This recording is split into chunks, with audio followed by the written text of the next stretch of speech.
প্রেম কিংবা বিয়ে যেটাই করেন, করলে ভদ্রলোকের সাথে করবেন, না হলে সারা জীবন একা থাকবেন। নিজে টাকা কামাইবেন, ঘুরবেন ফিরবেন পরিবারের মানুষগুলোকে নিয়ে, আর সম্মানের সাথে বাঁচবেন। যে মানুষ কথায় কথায় তার মতের অমিল হলে অসম্মানজনক কথা বলা শুরু করে, গালি দেয়, ওইটাই তার আসল চরিত্র। এমন মানুষগুলো খুবই ভয়ানক। যাদের মধ্যে নম্রতা ভদ্রতা আছে, সে গালাগালি করে না বা অসম্মানজনক কথাবার্তা বলেন। এমন মানুষগুলোকে ছাড় দিয়ে যত চলবেন, ভালোবাসা দেখাতে যাবেন, নিজের লস। এরা আপনাকে মানসিক রোগী বানানো ছাড়া কিছুই দিতে পারবে না। এমন সম্পর্ক থেকে যত তাড়াতাড়ি সম্ভব বের হয়ে আসা উচিত। কেউ কারোর জন্য মরে না। জীবন নষ্ট করার জন্য একজন অযোগ্য লোককে নিজের জীবনে জায়গা দেওয়াই যথেষ্ট। বারবার নিজের অসম্মান হজম করে নিজেকে না মেরে একেবারে এমন অসুস্থ সম্পর্ক শেষ করে নিজেকে মুক্তি দিয়ে দেখেন, আপনার জীবনে উন্নতি হবেই। একজন সাপোর্টিভ সঙ্গী পাওয়া ভাগ্যের ব্যাপার। যে মানুষের মাঝে ভদ্রতা আছে, তারা তাদের দায়িত্ববোধ সম্পর্কে জানে। তারা অন্যের জীবন নিজের নিয়ন্ত্রণে আনার জন্য মরিয়া হয় না। আমি আমার পরিচিত এমন অনেক মানুষ চিনি যারা জীবনে অনেক ভালো কিছু করতে পারত, কিন্তু তাদের জীবন নষ্ট করে দিয়েছে তাদের জীবন সঙ্গী। আবার এমন অনেক মানুষ দেখেছি যারা জেনে শুনে ভুল মানুষের প্রতি ইমোশনাল হয়ে নিজের ক্ষতি ডেকে আনছে। ভালোবাসলে আগে নিজেকে ভালোবাসা উচিত, এরপর অন্য কেউ। ভালোবাসা যদি ভালো থাকাই কেড়ে নেয়, এমন ভালোবাসা দিয়ে কি করবেন? মানুষ চোখের জলের মূল্য ততদিন বোঝে না যতদিন না সেটা তার নিজ চোখ দিয়ে বের হয়। ভালোবাসার সবচেয়ে কষ্টের মুহূর্ত হলো পুরনো স্মৃতিগুলোকে ভুলে থাকা। এই কেমন কষ্ট! না কাউকে দেখানো যায়, না কাউকে বলা যায়, না শুয়ে থাকা যায়, না ভুলে থাকা যায়, না ফেলে দেওয়া যায়। শুধু প্রত্যেকটা সেকেন্ড বুকের ভেতর অনুভব করা যায়। এর নামে কি ভালোবাসার কষ্ট? কখনোই প্রিয় মানুষের কাছে নিজের দুর্বলতা প্রকাশ করবেন না। যদি আপনি প্রকাশ করেন, তখন সে আপনার দুর্বল জায়গায় আঘাত করবে। কখনোই কাউকে বেশি আপন ভাবাটা ঠিক নয়, কেননা কিছু সময় পরে সেই ব্যক্তিটি পর হয়ে যায়।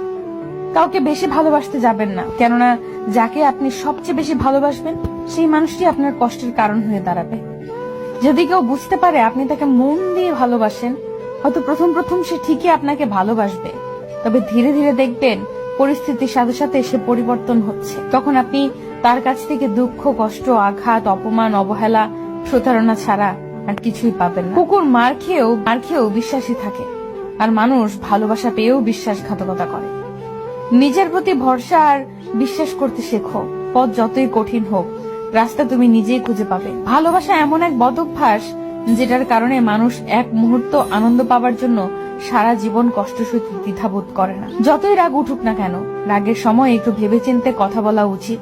রাগ কমে গেলে তুমি হয়তো ক্ষমা চেয়ে নেবে, সে ক্ষমা করে দেবে, কিন্তু যাকে কথাগুলো বলবে তার মনে সেগুলো চিরস্থায়ী হয়ে যাবে। সবাই ভালো ব্যবহারের যোগ্য হয় না। মাঝে মাঝে যে যেমন তার সাথে তেমন ব্যবহার করা উচিত। এটা অসভ্যতা নয়, প্রয়োজনীয়তা।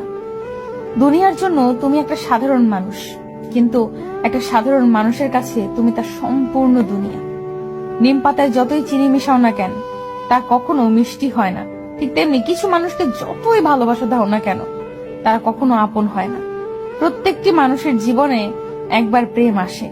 সে প্রেম কারো জীবনে এসে সুখ দিয়ে ভরে যায়, আবার কারো জীবন থেকে সুখগুলো কেড়ে নিয়ে দুঃখ দিয়ে ভরে দেয়।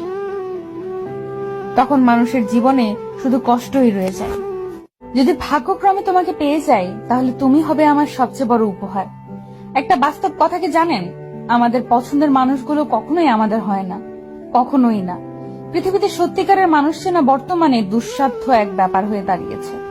হাজার মানুষের ভিড়ের মাঝে থেকেও বোঝা যায় না কে সত্যিকারের শুভাকাঙ্ক্ষী আর কি মুখোশধারী।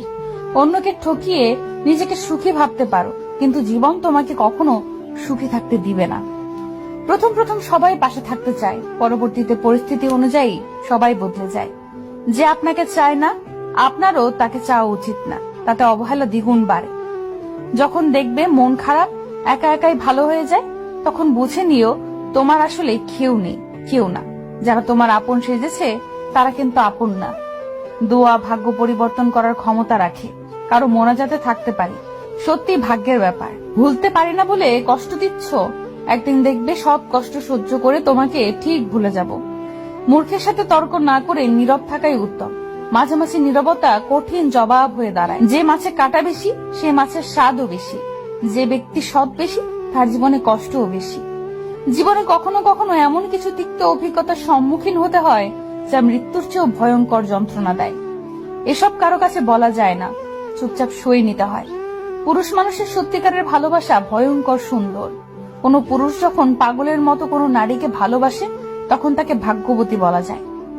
কিছু মুহূর্ত থাকে আমাদের জীবনে যা মনে পড়লে যতই হাসি খুশির মধ্যেই থাকি না কেন চুপ হয়ে যায়। সময় বদলে যাবে কিন্তু স্মৃতিগুলো মনে থাকবে। ফ্যামিলি তোমার পছন্দের সবকিছুই দিবে, শুধু তোমার পছন্দের মানুষটা ছাড়া। আপন তো অনেকেই ছিল, যখন বিপদে পড়ে পিছু ফিরে তাকালাম তখন একমাত্র ছায়াটাই সঙ্গে ছিল। ব্যর্থতা শুধু আপনার জীবনে হতাশা বয়ে আনবে না, কিছু শিখেও যাবে যদি সেটা আপনি আপনার সুস্থ মনে উপলব্ধি করেন। কারো মনের ভেতরে ভালোবাসা জন্ম দিয়ে তাকে ছেড়ে দেওয়া তাকে মেরে ফেলার সমান। জীবনে আনন্দ উপভোগ করো, কিন্তু অন্যকে দুঃখ দিয়ে নয়। অবহেলার প্রহর শেষ হলে ডাক দিও, আবারও বলবো ভালোবাসি। কথার রোগ হলো মিথ্যা বলা, জ্ঞানের রোগ হলো ভুলে যাওয়া, ইবাদতের রোগ হলো অলসতা, দানের রোগ হলো গর্ব করা, সাহসিকতার রোগ হলো অত্যাচার করা, সৌন্দর্যের রোগ হলো অহংকার করা, বংশের রোগ হলো বড়াই করা। আপনি যতই মানুষকে ধরে রাখতে চান, মানুষ আপনার বিকল্প কাউকে পেয়ে গেলে আর কখনোই আপনার দিকে ফিরে তাকাবে না। তুমি সফল না হওয়া পর্যন্ত কেউ তোমার গল্প শুনতে যাবে না। মানুষকে ঠকিয়ে আজ যতই মজা নাও না কেন, সঠিক হিসাব তোমাকে একদিন এই পৃথিবীতেই দিয়ে যেতে হবে। আজ পর্যন্ত কেউ ছাড়া পায়নি আর পাবেও না, কারণ প্রকৃতি তার আপন গতিতে প্রতিশোধ নেয়। রং চাটা মানুষের চাইতে অনেক ভালো, শেষ না হওয়া পর্যন্ত একই রঙে থাকে, বদলায় না। 1000 যোগ্য ব্যক্তির মৃত্যুতে যে ক্ষতি হয় তার চেয়েও বেশি ক্ষতি হয় যখন কোনো অযোগ্য ব্যক্তি ক্ষমতায় আসে। জীবনের রাস্তায় অনেক মানুষের সাথে পরিচয় হয়। কেউ ভালোবাসতে শেখায়, কেউ ভালো বাঁচতে শেখায়, আবার কেউ বিশ্বাস করলে যে ঠকতে হয় সেটাও শিখিয়ে দিয়েছে। আমাদের ছোটবেলায় বাবা মাকে যতটা প্রয়োজন হয়, ওনাদের বিধ্বস্ততায় ঠিক ততটাই প্রয়োজন আমাদের হয়। তাই বাবা মায়ের বয়স হলে ওনাদের বোঝার চেষ্টা করো, বোঝা মনে করো না। যে সম্পর্ক মানুষকে যন্ত্রণা দেয়, ভেতরে অশান্তির সৃষ্টি করে এবং অপমানিত অসম্মানিত করে, সে সম্পর্কে জীবন থেকে মুছে ফেলা উচিত। সে হোক বন্ধুত্ব, আত্মীয় কিংবা খুব কাছের প্রিয় কেউ। বাবার টাকা না থাকলেই বোঝা যায় লাইফে প্রতিষ্ঠিত হওয়া কতটা কঠিন, কতটা কষ্টের। মেয়ের হাতে আদা কাঁচা নুনে পোড়া তরকারি খেয়েও যে প্রশংসা করেন তিনি হলেন মেয়েটির বাবা। বন্ধুত্বের জন্য কোনো যোগ্য লোক খুঁজে না পেলে একা থাকো, তবু অযোগ্যের সাথে বন্ধুত্ব করতে যেও না। সৎ পথেও উপার্জন করুন, অসৎ পথে নয়। সম্পদের ভাগীদার সবাই হবে, শান্তির ভাগীদার কেউ হবে না। যতই রাগ উঠুক না কেন, রাগের সময় একটু ভেবে চিন্তে কথা বলা উচিত।